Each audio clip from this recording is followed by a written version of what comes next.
ஒருவர். தேவத்துவத்தின் பரிபூர்ணம் எல்லாம் சரீர பிரகாரமாக, ஆமேன், சகல துரைத்தனத்திற்கும் அதிகாரத்திற்கும் தலைவராயிருக்கிற அவருக்குள் நீங்கள், இந்த வார்த்தை நான் இப்படியா உங்களுக்காக சொல்லுகிறேன். ஏனென்றால் தேவத்துவத்தின் பரிபூர்ணம் எல்லாம் சரீர பிரகாரமாக கிறிஸ்துவுக்குள் வாசமாயிருக்கிறது. மேலும் சகல துரைத்தனங்களுக்கும் அதிகாரத்திற்கும் தலைவராயிருக்கிற கிறிஸ்துவுக்குள் நீங்கள், அல்லது நான், என் குடும்பம், என் சபை பரிபூர்ணம் உள்ளவர்களாய் இருக்கிறோம். அல்லேலூயா, அல்லேலூயா, பரிபூர்ணம், அல்லேலூயா. ஆமாம், வெள்ளிக்கிழமையில், ஆமாம், வியாழக்கிழமை நைட்டு ஒரு என்கேஜ்மெண்ட்டுக்கு போயிட்டு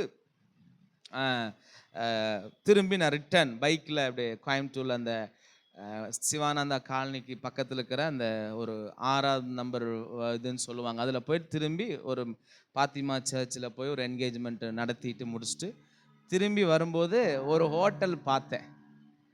அந்த ஹோட்டலுக்கு பேர் என்னவா இருக்குங்கிறீங்க? ஒரு கெஸ் பண்ணுங்களேன். அந்த ஹோட்டலுக்கு பேர்ல பரிபூர்ண ஹோட்டல். கையை தான் தட்டுங்களேன். எப்படி பாச உங்களுக்கு மாத்திரம் கண்ணில் பட, அது தெரியலன்னா எனக்கும் தெரியல. பூமியின் உயர்ந்த இடங்களில் வாசம் பண்ணுவேன்னு வாக்குறுதி கொடுத்தாரு. அன்னையிலேருந்து இன்னைக்கு வரைக்கும் பார்த்துருக்குற. போன மாதத்தில் கூட ஏதோ சொன்ன பாரு, ஒரு உலகத்தான் ஒரு மனுஷன் பேசிட்டு இருக்கிறான் டிவியில், நம்ம எல்லாருமே உயர்ந்த நிலைமைக்கு போகணுன்னு பேசுகிறாங்க. அல்லேலூயா. இந்த மாதம் இந்த வார்த்தையை பேசிகிட்டு இருக்கிறோம். நான் முடிச்சுட்டு வரும்போது அந்த ஹோட்டலுக்கு பேர் பரிபூர்ண ஹோட்டல். நீங்கள் வேணால் இப்போ செக் பண்ணி வேணால் பாருங்கள். அந்த ஹோட்டலை தாங்கி மறுபடியும் முன்னாடி இப்படியே வந்தீங்கன்னா லெஃப்ட் சைடில் பரிபூர்ண ஜீவ சபைன்னு ஒரு சபை இருக்குது. இல்லை, எனக்கு இப்போ தான் காலையில் ஒருவேளை இந்த சபைக்காரங்க யாரும் அங்கே வச்சுருப்பாங்களோ எனக்கு தெரியல. தேவத்துவத்தின் பரிபூர்ணம் எல்லாம் கிறிஸ்துவுக்குள் சரீர பிரகாரமாய் வாசமாய் இருக்கிறது. அந்த கிறிஸ்து சகல துரைத்தனத்துக்கும் அதிகாரத்துக்கும் தலைவராய் இருக்கிற, ஆமென், நமக்குள்ளாக அவர் எப்படியா இருக்கிறார்னா பரிபூர்ணம் உள்ளவர்களா இருக்கிறார். அல்லேலூயா. இந்த பூர்ணம் வருகிற வார்த்தையோடு கொடுக்கிற 2-3 பேர் சொல்லுங்களேன் சீக்கிரமா. என்னென்ன பேர்லாம் ஞாபகம் வருதுன்னு பார்க்கலாம். பரிபூர்ணம், சம்பூர்ணம், அன்னபூர்ணம், எல்லாம் இதெல்லாமே பூர்ணம் தான். அன்னபூர்ணம்னா அன்னம் பிளஸ் பூர்ணம்.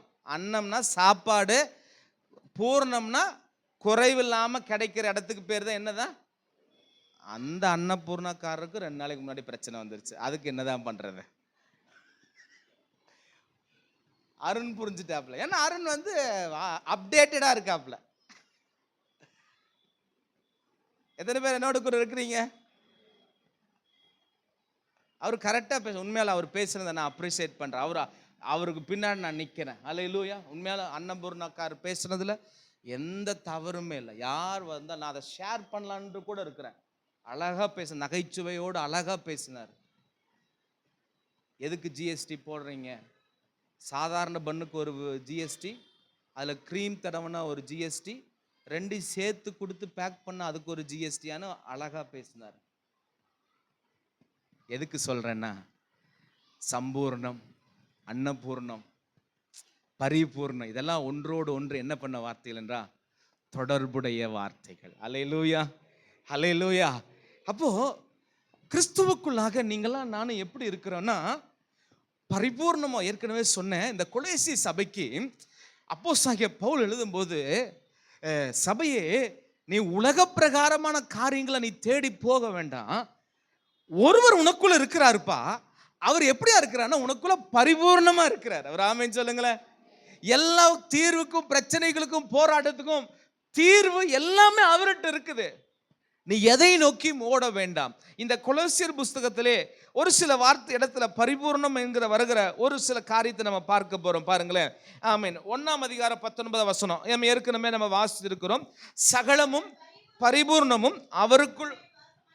ஆமா, இப்ப சொல்லுங்க, சகல பரிபூர்ணம் யாருக்குள்ள இப்ப வாசமா இருக்குது? கிறிஸ்துவுக்குள் வாசமா இருக்கிறது. ஆமென், அல்லேலூயா. அப்ப இந்த கிறிஸ்து நம்மை பரிபூர்ணம் உள்ளவர்களாய் மாற்றுவதற்காக சிலுவையில மரித்தார்னு அடுத்த வசனம் சொல்லுது. பாருங்க, அடுத்த வசனத்தை வாசிங்க. அவர் சிலுவையில் சிந்தின ரத்தத்தினாலே சமாதானம் உண்டாக்கி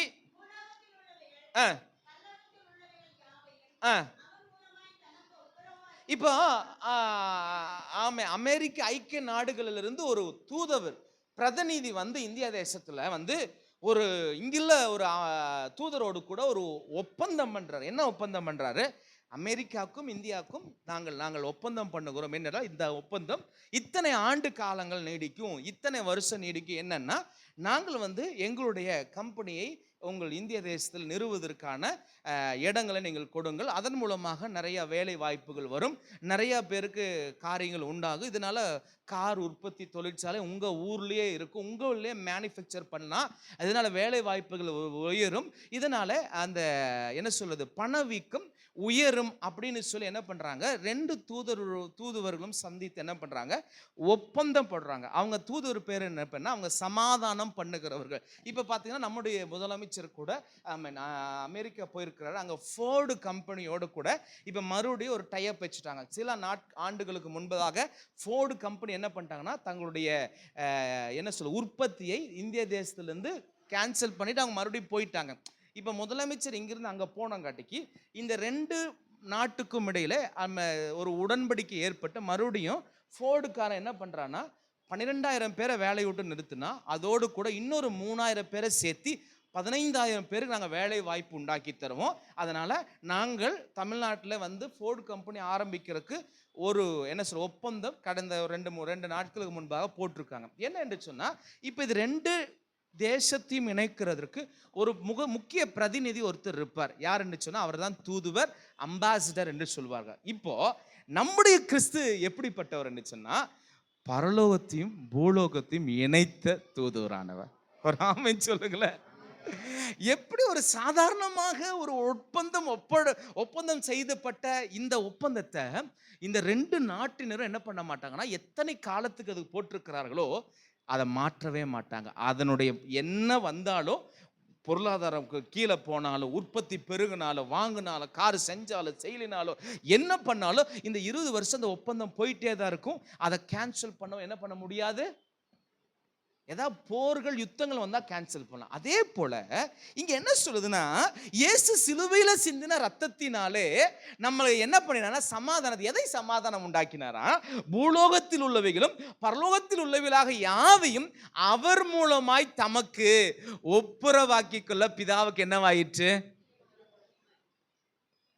எப்படிங்க எங்களுக்கு பரிபூர்ணம் உண்டாகும்?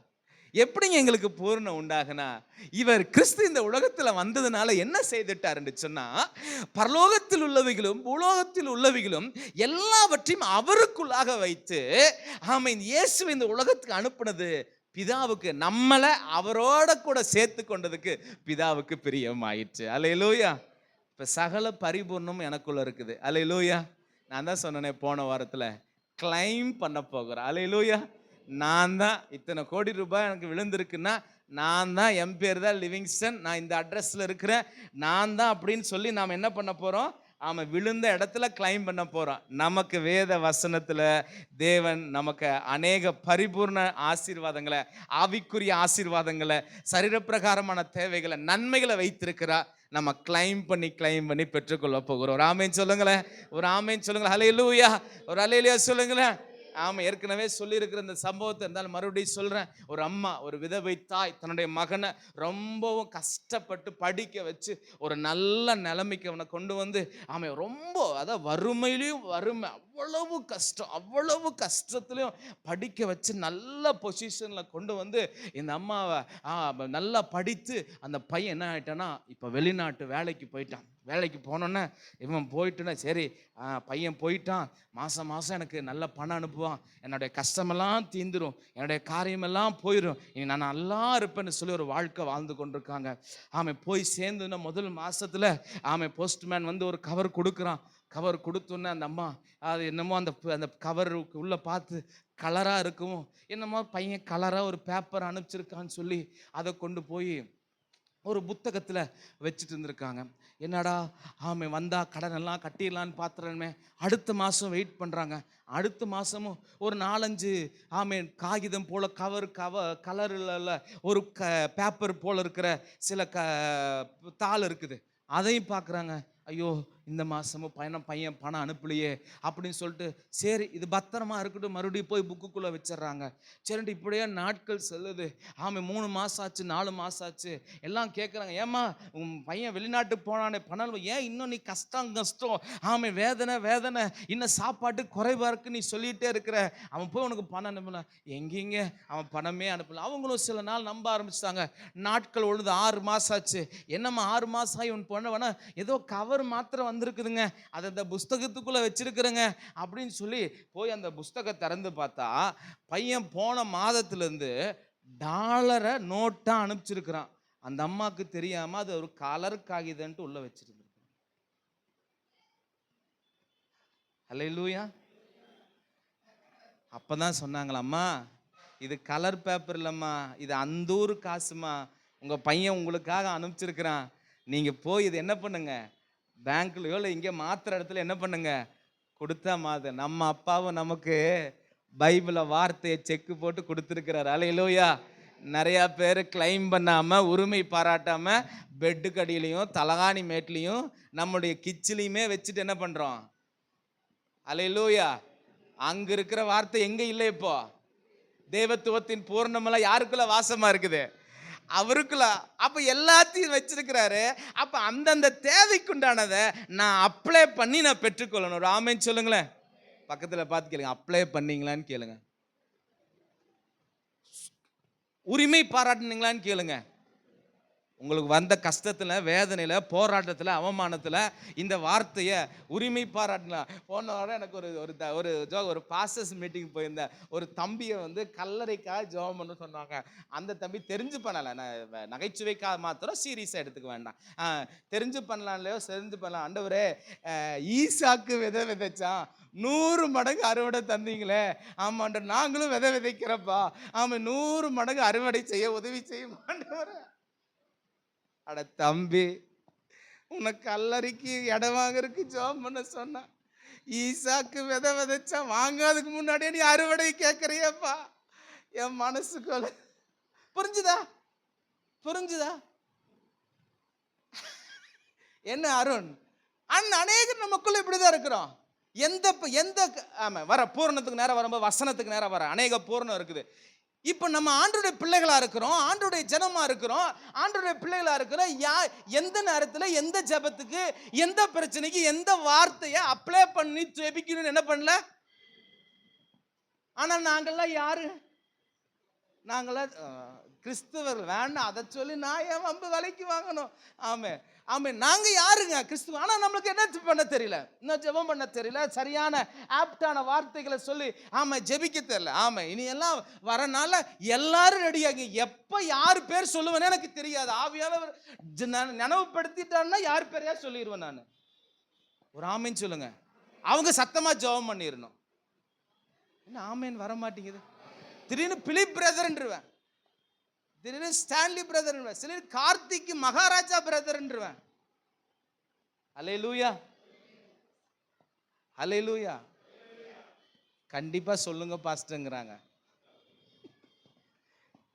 என்ன சொல்ல வரேன்னா, தெய்வத்துவத்தின் பரிபூர்ணம். அப்ப எந்த வார்த்தைக்கு எந்த, ஆனா நம்ம அநேக ஆண்டுகளா கிறிஸ்து, நான் தான் சொல்றேன், இங்க வந்தவங்க ஒருத்தர் கூட குறைஞ்சு போயிடக்கூடாது. அல்லேலூயா. ஏதாவது ஒரு விதத்தில் வளர்ந்துருக்கணும். அல்லேலூயா. ஆசீர்வாதத்தில், ஆவிக்குரிய ஜீவியத்தில், நன்மைகளை ஒன்றிலும் குறைந்து போகக்கூடாது. அல்லேலூயா. அதுக்கு தான் இவ்வளோ பாடுபடுற, பிரயாசப்படுற. எப்படியாவது உங்களை தள்ளி அங்கே கொண்டு போய் சேர்த்துட்டா போதும். அல்லேலூயா. ஏன்னா அவர் நமக்குள்ள பரிபூர்ணமா இருக்கிறார். அவருடைய வார்த்தைகள் நமக்குள்ள. பாருங்க 25 வசனத்தை வாசிங்க. 25 வசனத்தை 1:20. மறைவாயிருந்த வெளியாக்கப்பட்ட ரகசியமாகிய தேவ வசனத்தை பூர்ணமா தெரியப்படுத்தணும். அல்லேலூயா. அதற்கு தான் அப்போஸ்தலனாகிய பவுலை கர்த்தர் ஏற்படுத்தினார். ஆதி காலங்கள் முதற்கொண்டு தலைமுறை தலைமுறையாக மறைவாய் இருந்து இப்பொழுது அவருடைய பரிசுத்தவான்களுக்கு வெளியாக்கப்பட்ட ரகசியமாகிய தேவ வசனத்தை தெரியப்படுத்துவதற்கு. அல்லேலூயா, அல்லேலூயா. தேவவசனம் பூரணமா நான் தெரியப்படுத்தணும்ப்பா. அதுக்காக கர்த்தர் என்ன தெரிந்து கொண்டார். அப்போஸ்தலனாகிய பவுல் சொல்றான். அப்படியே அடுத்ததுல பார்த்தீங்கன்னா இப்போ 2ஆம் அதிகாரத்தில் 9வது 10வது வசனத்துல பூரணம்னு வாசிச்சிட்டோம். அது அதுதான் நம்முடைய அது வேண்டாப்பா. இப்போ 3ஆம் அதிகாரத்தில் ஆமென் 10வது வசனத்தை வாசிய. நீங்கள் சிருஷ்டிகளுடைய சாயலுக்கு ஒப்பாக எப்படியா மாறணுமா? பூரண அறிவுடையவர்களாய் மாறணும். ஒரு ஆமென் சொல்லுங்களேன். அல்லேலூயா. அப்பனா நம்ம தவறா நம்ம நினைச்சுக்க கூடாது. பூரண அறிவுடையவர்களா மாறணும்னா நமக்கெல்லாம் நாலேஜ் இல்லை அப்படிங்கிறத நினைச்ச கூடாது. நாலேஜ் இருக்குது. அதை பூரணமா ஒரு ஆமென் சொல்லுங்களேன். அதை அப்ளை பண்ற விதத்தை குறித்து அப்போஸ்தலனாகிய பவுல். அல்லேலூயா. எல்லாருக்குமே என்ன இருக்குது? தலையில ஆண்டு என்ன வச்சுதான் படைச்சிருக்காரு சொல்லுங்களேன். டேவிட் ஐயா இன்னைக்கு சிரிச்சுட்டே இருக்கிறார். ரொம்ப சந்தோஷமா இருக்கு எனக்கு. நமக்கு எல்லாத்துக்கும் அதை பயன்படுத்த வேண்டியது யாருடைய பொறுப்பு? நம்ம தான் திட்டுவோம். என்ன மாதிரி இருக்காது, ஸ்கூல்ல எல்லாம் திட்டு வாங்கி இருக்கிறோம். அது மக்கு மாதிரி இருக்காத. அப்போஸ்தலனாகிய பவுல் சொல்றான், பூரணமா அறிவுடையவங்களா மாறணும் இருக்கிறதுக்காக உங்களை பழைய மனுஷனை எல்லாம் களைந்து போட்டு புதிய மனுஷனை நீங்கள் என்ன பண்ணியிருக்கிறீங்களே, தரித்திருக்கிறீர்களே. அப்படியே தொடர்ந்து 14ஆம் வசனத்தை வாசிங்க. பூரண சர்க்குணம். அல்லேலூயா. பூரண வசனம், பரிபூரணம், பூரண அறிவு, பூரண சர்க்குணம். ஆஹா, 4 அதிகாரத்துல எத்தனை பூரணம். அல்லேலூயா. அந்த பரிபூர்ணத்தை அவன் மேனிஃபெஸ்ட் பண்ணி கேட்கிறான். இது உலகத்துல இல்லப்பா, இது யாருக்குள்ளா இருக்குதுன்னு சொல்லிட்டான்னா கிறிஸ்துவுக்குள்ளா இருக்கு. நீ ஏன் அவரை தேடணும்? ஏன் அவரை விசுவாசிக்கணும்? ஏன் அவரை நம்பணும்? அவருடைய வார்த்தையின்படி ஏன் வாழணும்னா அவருக்குள்ள எல்லாமே பூர்ணமா இருக்குது. ஆமென். அதனாலதான் சொல்லிட்டார், முதலாவது தேவனுடைய ராஜ்யத்தையும் அவருடைய நீதியும். அதை சொன்னா நம்ம எல்லாம் கேட்க மாட்டோம் தான். அப்போஸ்தலனாகிய பவுல் ஆண்டவர் அனுப்பிச்சு பரிபூர்ணத்தை குறித்து நம்மோடு கூட பேசுகிறார். அல்லேலூயா. எதுல இதெல்லாம் நம்ம குறைபட்டிருக்கிறோம்? வார்த்தை நம்மளை பரிபூர்ணம் உடையவர்களாய் மாறு. பூரண சர்க்குணமா. அடுத்தது அப்படியே கீழே வந்தீங்கன்னா அப்படியே இன்னைக்கு அதை தான் நான் டச் பண்ண போறேன் சில நிமிடங்கள். 16ஆம் வசனம், கிறிஸ்துவின் வசனம் உங்களுக்குள்ளே சகல ஞானத்தோடும் பரிபூர்ணமாய் வாசமாய் இருப்பதாக. அல்லேலூயா, அல்லேலூயா. கிறிஸ்துவின் வசனம் சகல ஞானத்தோடும் பரிபூர்ணமா உங்களுக்குள் வாசம் பண்ணணும். அல்லேலூயா. இதை குறித்து நாம இன்னைக்கு சில நிமிடங்கள் நம்ம தியானிக்க போறோம். அடுத்து இன்னொரு பரிபூர்ணத்தை குறித்து பார்த்து நம்ம வந்துடலாம். 4ஆம் அதிகாரம் 12ஆம் வசனம், 3ஆம் அதிகாரம் 24ஆம் வசனம் கூட அங்க ஒரு வந்திருக்குது. அங்க எதை செய்தாலும் பரிபூர்ணம், சம்பூர்ணம், மனப்பூர்வம், பூரண அறிவு, பூரண வசனம், பூரணம் தேறினவங்களா இருக்கணும். இங்க எதை செஞ்சாலும் மனப்பூர்வமா செய்யுங்க. அல்லேலூயா. ஆலயத்துக்கு வந்தாலும் தேவனை ஆராதித்தாலும் ஜெபித்தாலும் எதை ஒரே வார்த்தையில முடிச்சுட்டா, எதை செய்த whatever you want to do உங்க முழு உள்ளத்தோடு பூரணமா செஞ்சிருங்க. ஏன்னா கீழே வாசிங்க தம்பி. 25 கர்த்தருக்கு மனப்பூர்வமாய் செய்யுங்கள். பச்சை ஆனா மனப்பூர்வமா செய்தா அதை கேட்ட பலனடை. இப்ப 4ஆம் அதிகாரம் 12வது வசனத்தை வாசிங்க.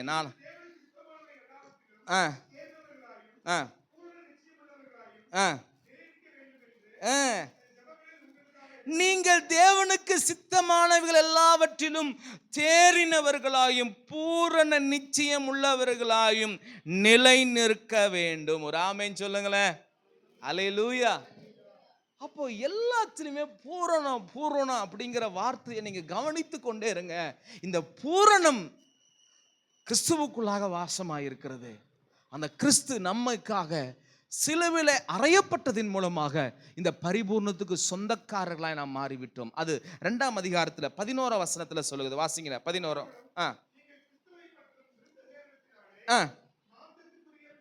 மாம்சத்திற்குரிய பாவ சரீரத்தை களைத்து விட்டு எப்ப நான் இயேசுவின் வாழ்க்கையில சொந்த ரட்சகரா ஏற்றுக்கொள்ளணும், அப்போ மாம்ச சரீரத்தை நான் கலைத்து விட ஆரம்பிக்கும் போது நான் என்ன செய்கிறேன் என்று சொன்னால், நான் அவருக்குள்ளாக விருத்த சேதனம் பண்ணுகிறேன். அப்படின்னு என்ன அர்த்தம்னா, இந்த பரிபூர்ண ஆசீர்வாதத்திற்கு என்ன உரிமையாளரா மாத்திடுறார். ஒரு ஆமென் சொல்லுங்களேன். சொந்தமா மாத்திடுறார். அல்லேலூயா.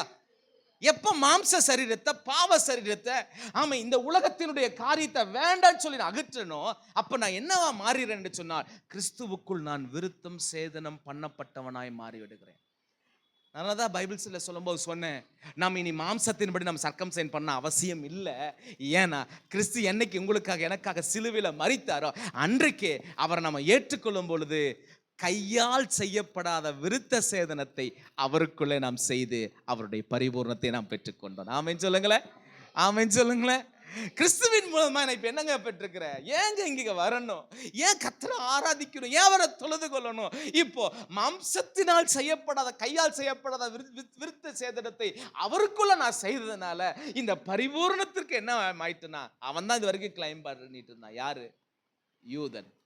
நாங்க தான் தெரிந்து கொள்ளப்பட்டவங்க. நாங்க தான் கர்த்தருக்கு, எங்களுக்கு தான் வார்த்தையை கொடுத்தார், எங்களுக்கு தான் தோராவை கர்த்தர் கொடுத்தார், எங்களுக்கு தான் கர்த்தர் வாக்குத்தத்தத்தின் புத்திரரா நாங்க தான் இருந்தோம் அப்படின்னு சொல்லி அவன் இன்னைக்கு வரைக்கும் இயேசுவை விசுவாசிக்காத யூதர்கள் என்ன பண்றான்னா, அவன் யெகோவா தேவன் எங்களுக்குரியவர் என்பதை தான் அவன் பார்த்து கொண்டிருக்கிறான்.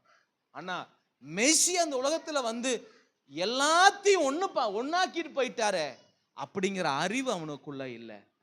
இப்ப கீழே வசனத்தை படிங்களா, 12ஆம் வசனத்தை படிங்களா, 12ஆம் வசனத்தை 2:12 அடக்கம் பண்ணப்பட்டவர்களாகவும்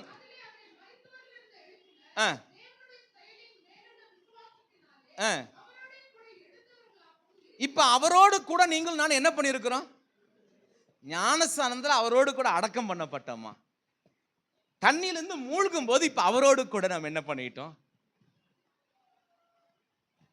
ஏன் என்னுடைய வாழ்க்கையில பரிபூர்ண ஆப்ரேட் ஆகல அப்படின்னா, நான் ஞானஸ்தானத்தில் அவரோடு கூட அடக்கம் பண்ணப்பட்டு உயிர் தெழுதும் போது அவரோடு கூட எழுந்த அப்படிங்கிற அந்த உணர்வு இருந்துச்சுன்னா, நான் செய்த காரியத்துக்கு மறுபடியும் என்ன பண்ண மாட்டேன், போக மாட்டேன், திரும்பி பார்க்க மாட்டேன். இப்ப நான் ஞானஸ்தானம் எடுத்ததெல்லாம் எதுக்குன்னா, பாசு சொன்னாரு அதனால என்ன பண்ணிடுவோம், எடுத்துருவோம். அதான் அந்த காலத்துல ஏற்கனவே சொல்லியிருக்கிறேன், ஃபாரினர் வந்து கேட்டாராம், how many of you want baptism அப்படின்னு கேட்டாராம்.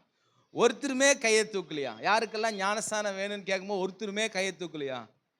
அப்போதான் நம்ம தமிழ்காரர் பார்த்து கேட்டாரா, எத்தனை பேருக்கு பெட்ஷீட் வேணும் அப்படின்னு சொன்னோன்னே எல்லாருமே கை தூக்கணும். அப்படியோ சார்ந்த அப்போ இவர் சொன்னாராம், எவ்ரிபடி வாண்ட் டு பேப்டிசம் சொல்லி வெள்ளக்கார் துறைக்கு டிரான்ஸ்லேட் பண்ணிட்டார். அவரும் ரொம்ப சந்தோஷப்பட்டாராம். ஆனால் இவங்கெல்லாம் கையை தூக்குறது எதுக்கு?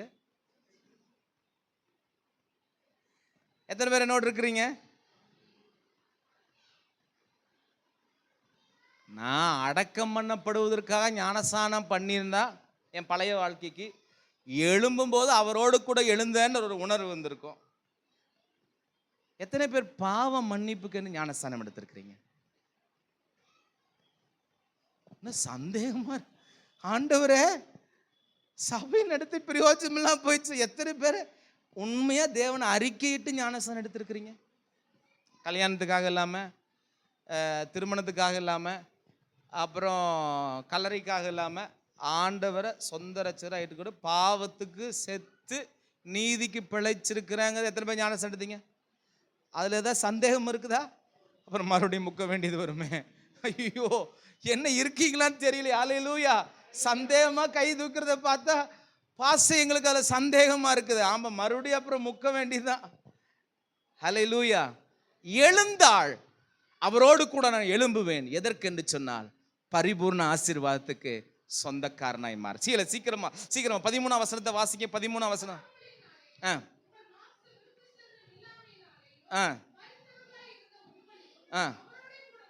உங்கள் பாவங்களிலேயும் உங்கள் மாம்ச விருத்த சேதனம் இல்லாமையினாலேயும் மரித்தவர்களாய் இருந்த உங்களை அவரோடு கூட உயிர்ப்பித்து அக்கிரமங்கள் எல்லாவற்றையும் உங்களுக்கு மன்னித்து நமக்கு எதிரடையாக இருக்க கட்டளைகளையும் நமக்கு விரோதமாக இருந்த கையெழுத்தையும் குலைத்து அதை நடுவில் இராதபடிக்கு சிலுவின் மேல் ஆணியடித்து துரைத்தனங்களையும் அதிகாரங்களையும் முறித்து கொண்டு வெளியரங்கமான கோலமாக்கி சிலுவையின் மேல் வெற்றி சிறந்தார். அல்லேலூயா. நான் உண்மையாய் இயேசுவை என் வாழ்க்கையில சொந்தமாய் ஏற்றுக்கொள்றது மாத்திரமல்ல, என் பழைய மனுஷனை நான் களைந்து போட்ட பிற்பாடு அவருக்குள்ளாக நான் என்ன ஆசீர்வாதத்தை பெறுகிறேன் என்று சொன்னால், பரிபூர்ண ஆசீர்வாதத்திற்கு உரிமையாளராய் மாறுகிறேன். இந்த பரிபூர்ண ஆசீர்வாதம் என்ற வாழ்க்கையில செயல்பட ஆரம்பிக்கிறது. அடுத்ததாக இந்த பரிபூர்ண ஆசீர்வாதம் எப்படி எனக்குள்ள செயல்படும் என்று சொன்னால், 3ஆம் அதிகாரம் 16ஆம் வசனத்தின் பிரகாரம் தான் நமக்குள்ள செயல்படும். வாசிங்க.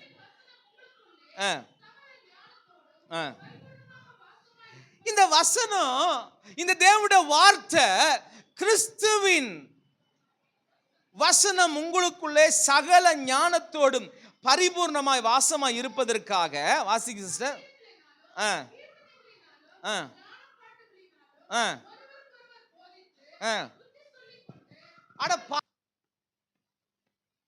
வசனம் சொல்லுது. ராமன் சொல்லுங்களேன். பாட்டு பாடினா நம்ம எதுல வளருவோமா? ஞானங்களினாலும், சங்கீதங்களினாலும், கீர்த்தனைகளினாலும், ஞான பாட்டுகளினாலும் ஒருவருக்கொருவர் புத்தி சொல்லிக் கொண்டு உங்கள் இருதயத்திலே கர்த்தரை பாடியுங்க. வார்த்தையிலாவது கிரியினாலாவது நீங்கள் எதை செய்தாலும் அதை கர்த்தராக இயேசுவின் நாமத்திலே செய்து, ஆமென், அவர் முன்னிலையில் பிதாவாகிய தேவனை எப்பொழுதும் ஸ்தோத்திரியுங்கள். அல்லேலூயா. கிறிஸ்துவின் வசனம் உங்களுக்குள் பரிபூர்ணமாய் இருப்பதற்கு ஆராதனை ஒரு முக்கிய காரணம் என்பதை அப்போஸ்தலனாகிய பவுல் சொல்லுகிறார்.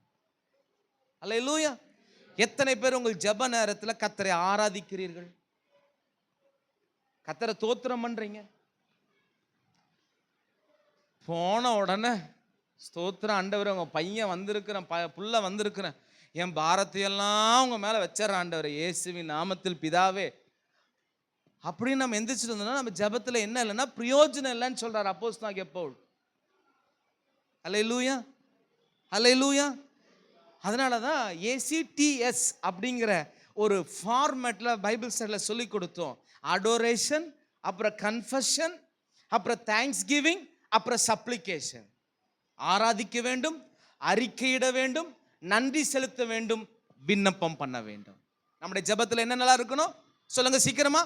ஆராதனை. ஐயா ஞாபகம் வச்சுக்க, ஆராதனை இருக்கணும், ஆமென், அறிக்கை இருக்கணும், அறிக்கை இருக்கணும். 3வது தேங்க்ஸ் கிவ், நன்றி சொல்லணும், கர்த்தர் கொடுத்த ஆசீர்வாதங்களுக்கு நன்றி சொல்லணும்.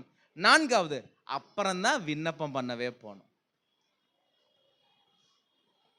அநேக நேரத்தில் ஆராதனை இல்லை, அறிக்கை இல்லை, நன்றி சொல்றது இல்லை, நேரம் எங்க வந்துடுறோம்? மகா பரிசுத்த ஸ்தலத்துக்குள்ள வந்துடுறோம். இருக்கிறவங்க ஆமென் சொல்லுங்க. விண்ணப்பம் பண்ணணும்னா பிரசன்னத்துக்குள்ள வந்துட்டு தான் என்ன பண்ணணும்?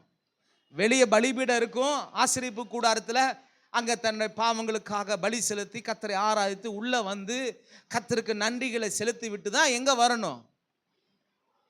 உள்ள அதுக்கப்புறம் தான் வரணும். பலிபீடத்தில் வந்து பிரசன்னத்துக்குள்ள வந்து இன்று ஜெபிக்கிற அந்த ஜெபத்துக்கு அநேக பலன்களை நீங்கள் பார்க்க முடியும். ஒரு ஆதார ஷகதரலபா.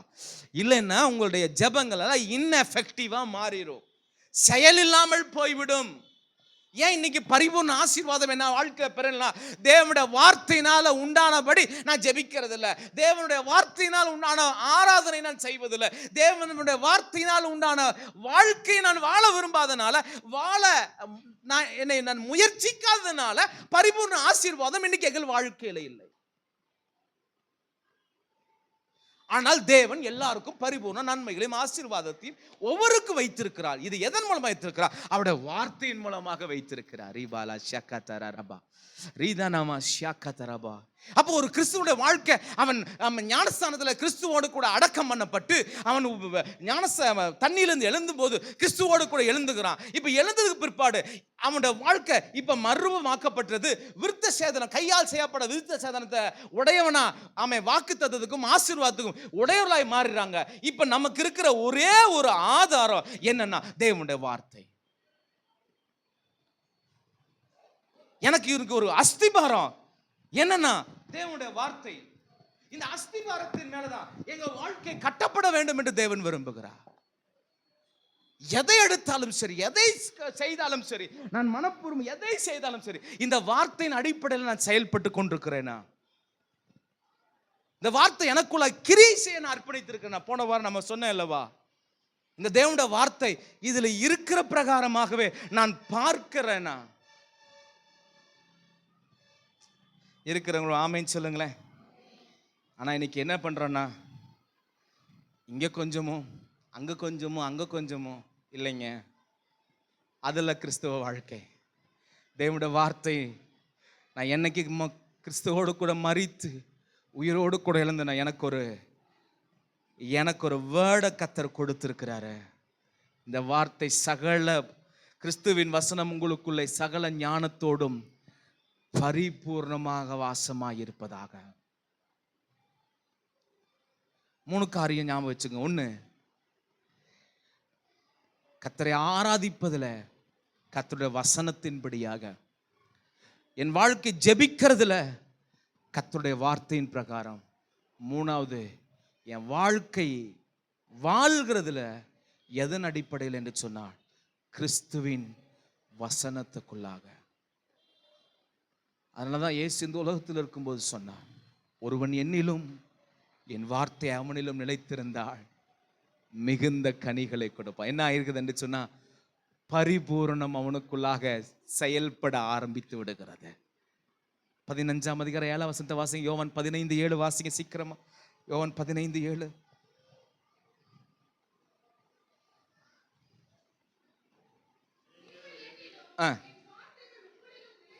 நீங்கள் என்னிலும் என் வார்த்தை உங்களிலும் நிலைத்திருந்தால் நீங்கள் கேட்டுக்கொள்ளுவது எதுவோ செய்யப்படும். அல்லேலூயா. கர்த்தருடைய வார்த்தை எங்களுக்குள்ளாய் இருக்கும் பொழுது தேவன் எனக்கு என்னுடைய ஜெபத்தை அவர் கேட்கிறவராய் இருக்கிறார். நீங்கள் மிகுந்த கனிகளை கொடுப்பதினால் என் பிதா மகிமைப்படுவார், நீங்கள் எனக்கு சீசர்களாய் இருப்பீர்கள். யாருங்க சீசன் அப்படின்னா? எப்படிங்க மிகுந்த கனி கொடுக்க முடியும் அப்படின்னா? தேவ வார்த்தையின்படி வாழ்றவன் கனி கொடுப்பான். என் வாழ்க்கையின் மூலமா கனி உண்டாகும்.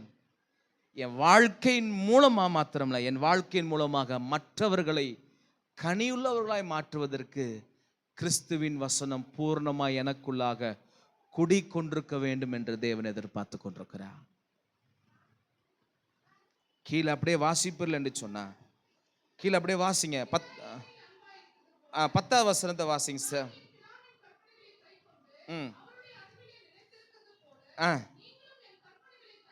நீங்களும் என் கற்பனைகளை கை கொண்டிருந்தால் என்னுடைய அன்பில நிலைத்திருப்பீர்கள்.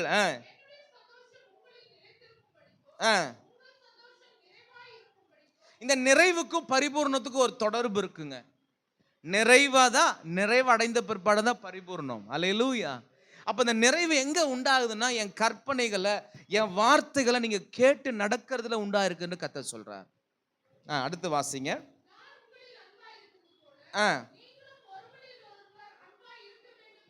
என்னுடைய கற்பனையாய் இருக்கிறது. 14ஆம் அதிகாரம் 23ஆம் வசனத்தை வாசிங்க. 14ஆம் அதிகாரம் 23ஆம் வசனம்.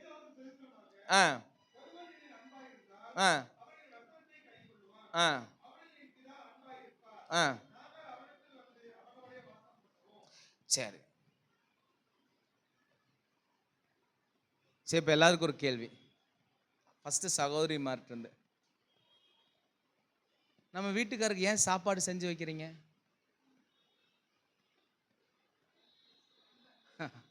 அந்த கதை இப்ப ஞாபகப்படுத்தி,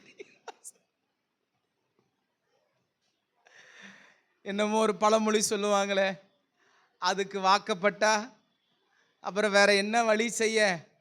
சரி, இப்ப நீங்களாம் நம்மளாம் எதுக்கு வேலைக்கு போறோம்?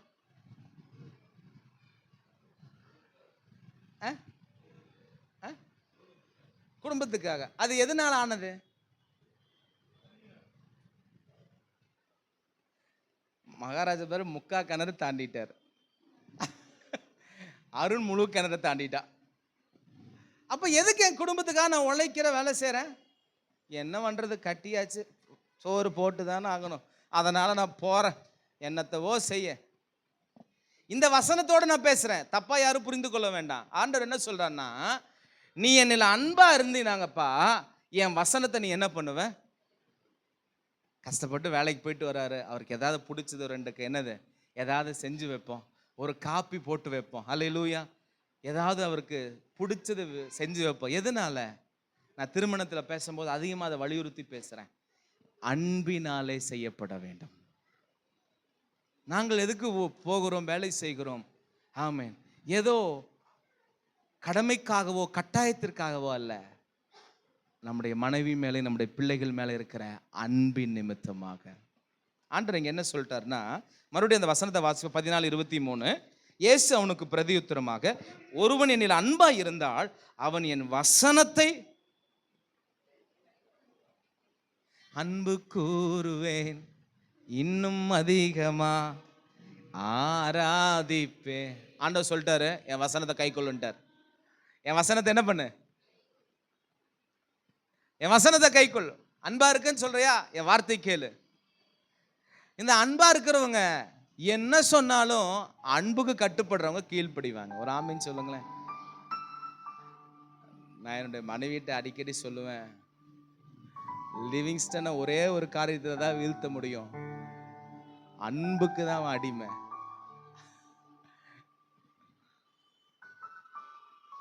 அன்பா சொன்னா எப்படி வேணா கேட்டுவான், அதே அராஜகமா சொன்னா உருமாற்றம் அடைந்துருவோம்.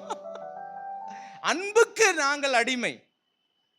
அன்புக்கு விரோதமா எதிராக செயல்படும் போது அதை எனக்கு ஹேண்டில் பண்ண தெரியும், எனக்கு அதை எதிர்கொள்ளவும் சந்திக்கும் சவால்களை சந்திக்க தெரியும். பட் அன்பினால வருகிற அந்த வஞ்சகத்தில் என்னால கத்தரிப்பு அதற்கேற்ற கிருபைகளும் கொடுத்து வருகிறார். அப்ப என்னன்னா, ஒருவன் அன்புக்கு கீழ்ப்படிவான்னு சொன்னா என்ன அதனுடைய அர்த்தம்னா, நான் சொல்றதை என்ன வேணா செய்வான் அப்படிங்கிறது அதனுடைய அர்த்தம். யாராவது ஒரு ஊழியக்காரன் என்னை நேசிக்கிறாரு, என் மேல அன்பா இருக்கலாம், நான் அவரை அன்பா நேசிக்கிறேன். டக்குன்னு ஃபோன் அடிச்சு சொல்றாங்க, அப்பா நான் இந்த வழியா நான் டக்குன்னு ஊட்டி போறேன், உன்னை பார்க்கணும்னு தோணுச்சு அப்படிங்கிறாங்க. என்ன இருந்தாலும் என்ன பண்ற, டக்குன்னு ஒரு ஏதோ ஒரு முக்கியமான வேலை இருந்தாலும் அதை அப்படியே தள்ளி வச்சுட்டு, பச இருங்க வந்துடுறேன், எங்கே வரட்டும், காஃபி ஷாப்பில் ஒரு டீ கடையில் மீட் பண்ணுறேன், உங்களை பார்த்தல, இல்லைப்பா எனக்கு டைம் இல்லை, இருங்க உங்களை பார்த்து ஒரு வார்த்தை பேசிடுறோம். அவங்க சொல்கிறாங்க, இல்லை நான் சொல்கிறேன். ஏன்னா அன்புக்கு நம்ம என்ன பண்ணுறோம்? இப்போ கிறிஸ்துவின் வசனம் உங்களுக்குள் நிலைத்திருக்க வேண்டும் என்றால், நீங்கள் தேவனை அன்பு கூறுகிறீர்கள் என்று சொன்னால் அவருடைய வார்த்தைக்கு என்ன பண்ணுங்க? அந்த வசனத்தை படித்து முடிப்போமா? சீக்கிரம் வாசிங்க சிஸ்டர். இயேசு அவனுக்கு பிரதியுத்தரமாக, ஒருவன் என்னில் அன்பா இருந்தால் என் வசனத்தை கை கொள்ளுவான், அவன் என்னில் என் பிதா அன்பா இருப்பார். அல்லேலூயா. இப்ப பரிபூர்ணம் எப்படி ஆப்ரேட் ஆகுதுன்னு பாருங்க. பரிபூர்ணம் பரலோகத்தில் உள்ள பரிபூர்ணமும் பூலோகத்தில் உள்ள எல்லாம் கிறிஸ்துவுக்குள் வாசமா இருக்கிறது. அந்த கிறிஸ்து சகல துரைத்தனங்களுக்கும் அதிகாரத்திற்கும் தலைவராய் இருக்கிறார். அவருக்குள் நாங்கள் பரிபூர்ணமா இருக்கிறோம். இந்த பரிபூர்ணம் எனக்குள்ள எப்போ ஆப்ரேட் ஆகுதுன்னா, நான் என்னைக்கு தேவனுடைய வார்த்தையை கேட்டு கீழ்ப்படிந்து நடக்க ஆரம்பிக்கும் போது பரிபூர்ணம் எனக்குள்ளாக செயல்பட ஆரம்பிக்கிறது. இன்னைக்கு அநேகர் கிறிஸ்தவர்களா இருந்தும் பரிபூர்ணம் அடையாமல் போவதற்கு என்ன காரணம் என்று சொன்னால், தேவனுடைய வார்த்தையின்படி தங்கள் வாழ்க்கை அமைக்கிறது இல்லை. தேவனுடைய வார்த்தை ஒன்று சொல்லுகிறது, அவர்கள் வாழ்க்கை ஒன்றாக இருக்கிறது. தேவனுடைய வார்த்தை இப்படி இருக்கும்போது அவர்கள் வேற எதையோ செய்கிறார்கள், ஆனால் ஜெபிக்கும் போது மாத்திரம் ஆசீர்வாதமும் பரிபூர்ணத்துக்காக ஜெபிக்கிறார்கள். கர்த்தர் சொல்லிட்டா, பரிபூர்ணம் ஆப்ரேட் ஆகணும்னா என் வார்த்தை கை கொள்ளுப்பா. என் வார்த்தை கை கொண்டுட்டுனா பிதா உன்னில் அன்பா இருப்பாரு, நீ கேட்டதெல்லாம் கொடுத்துருவார். அதுதான் அந்த பரிபூர்ணத்தினுடைய சீக்ரெட்.